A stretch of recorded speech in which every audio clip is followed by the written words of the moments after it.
We're looking at building registration from the ground up. Coordination and stabilization is always the first step. When I say coordination and stabilization, I literally mean that we are coordinating and stabilizing the intrinsic muscles of the larynx. So your cricothyroid, your thyroarytenoid, your inner arytenoids, your lateral cricoarytenoids, and your, what am I missing? Your posterior cricoarytenoids. Ultimately, those are the muscles that can stretch your vocal folds to make them long and thin, contract your vocal folds to make them fuller and thicker, move your vocal folds more firmly together so that you get pressy sounds, or less firmly together so that you get more flowy sounds. So our job first is to help make sure all of those actions can be completed. Can they make heady, clear sounds? Can they make chesty, clear sounds? Can they make flowy, heady sounds? And can they make flowy, chesty sounds? You can pick any one of those coordinations to start with. I tend to start with clear head voice. And when you start, don't overthink this. Start with primal sound. The sounds we are already pre-programmed to make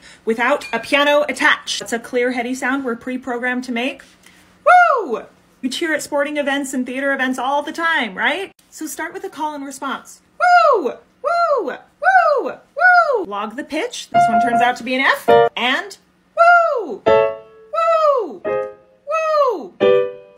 We start to scaffold in pitches, but maintain the ease of the fall off and the core of that primal exercise. No landing pitch. The fall off is really, really important for the nervous system to trust that this is still just speaking, not singing. And then we slowly introduce other singing qualities to trick the brain little by little. But for now, this is plenty. Dance around the singer's clear, heady range to find out if they can continue making it clear or continue making it heady. If things start to fall apart and get a little bit breathy, that's a sign that there's some more coordination to be done. What do you do when that happens? Like a whoo, whoo, and they've got all this breathiness.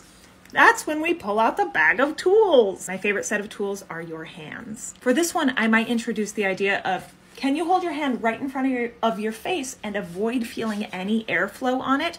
You'll probably feel some airflow, but the game is really helpful. So instead of whoo, we get woo, woo, woo. This is just step 1A of coordination and stabilization. We still have 3 other coordination aspects to touch on, not to mention what do we introduce in order to help these coordinations learn to stabilize when a variable comes into play. This is what happens inside Voice Function 101 and Mechanics of Mix and Bell. This is the kind of work we do. We don't just give you a bunch of random exercises and send you on your way. I give you the anatomy and function behind it, the principles that need to be in your brain as you're working through these things, and the scaffolded step-by-step systematic approach to building registration for your singers who are faced with like some crazy demands today. Friends, do yourself a favor and learn how to systematize your teaching process. The confidence and clarity you will feel during lessons will not just, I know this sounds like a lot, but it did. It changed my life